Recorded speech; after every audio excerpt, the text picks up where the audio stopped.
Sampai saat ini, kasus kekerasan dalam rumah tangga masih sering terjadi. Tidak hanya dialami oleh perempuan dan anak saja, bahkan dialami oleh laki-laki. Kasus KDRT di Indonesia pada tahun 2022 untuk laki-laki sebanyak 2.198 dan perempuan 13.122. Berikut persebarannya. Sebelum mengetahui selanjutnya, apa itu KDRT? KDRT adalah tindakan yang dilakukan di dalam rumah tangga, baik oleh suami, istri, maupun anak, yang berdampak buruk terhadap keutuhan fisik, psikis, dan keharmonisan hubungan.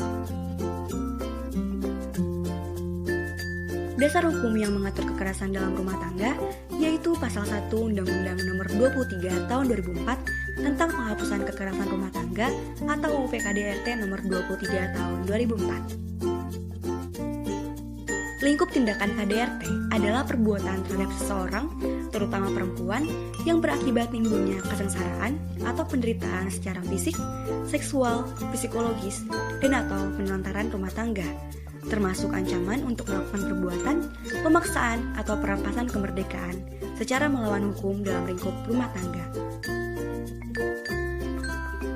Kekerasan dalam rumah tangga tidak hanya dalam bentuk fisik, melainkan psikis dan seksual yang bisa saja terjadi secara terus-menerus. Dalam Undang-Undang Nomor 23 Tahun 2004 dijelaskan bentuk-bentuk kekerasan, di antaranya yaitu yang pertama, kekerasan fisik, yaitu perbuatan yang mengakibatkan rasa sakit, jatuh sakit, atau luka berat. Yang kedua, kekerasan psikis, yaitu perbuatan yang mengakibatkan ketakutan, rasa tidak berdaya, hilangnya rasa percaya diri atau kemampuan untuk bertindak, atau penderitaan psikis berat pada seseorang. Yang ketiga, kekerasan seksual, yaitu perbuatan yang berupa pemaksaan hubungan seksual terhadap seseorang yang menetap dalam rumah tangga, pemaksaan hubungan seksual dengan cara tidak wajar atau tidak disukai, pemaksaan hubungan seksual terhadap orang dalam rumah tangganya dengan orang lain untuk tujuan komersial atau tujuan tertentu. Yang keempat, penelantaran rumah tangga, yaitu perbuatan menelantarkan orang dalam rumah tangganya. Padahal, menurut hukum yang berlaku, atau karena persetujuan atau perjanjian, ia wajib memenuhi kebutuhan hidup orang tersebut. Penelantaran juga berlaku bagi orang yang menyebabkan ketergantungan ekonomi dengan cara membatasi atau melarang untuk bekerja, sehingga korban berada di bawah kendali orang tersebut. Berdasarkan hasil SPHPN tahun 2016, mengungkapkan terdapat 4 faktor penyebab terjadinya kekerasan fisik dan atau seksual terhadap perempuan yang dilakukan oleh pasangan, yaitu faktor individu, faktor pasangan,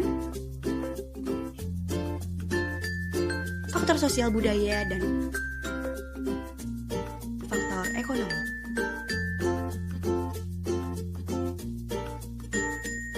Apa yang bisa kita lakukan jika melihat tindakan KDRT?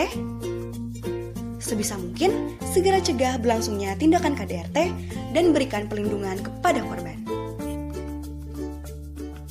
Berdasarkan Undang-Undang Nomor 23 Tahun 2004 tentang penghapusan kekerasan dalam rumah tangga, untuk pelaku KDRT mendapat hukuman pidana maksimal 20 tahun.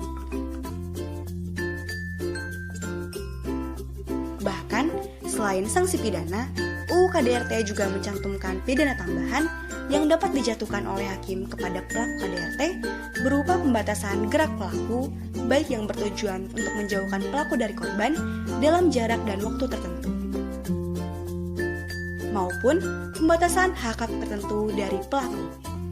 Selain itu, penetapan pelaku mengikuti program konseling di bawah pengawasan lembaga tertentu.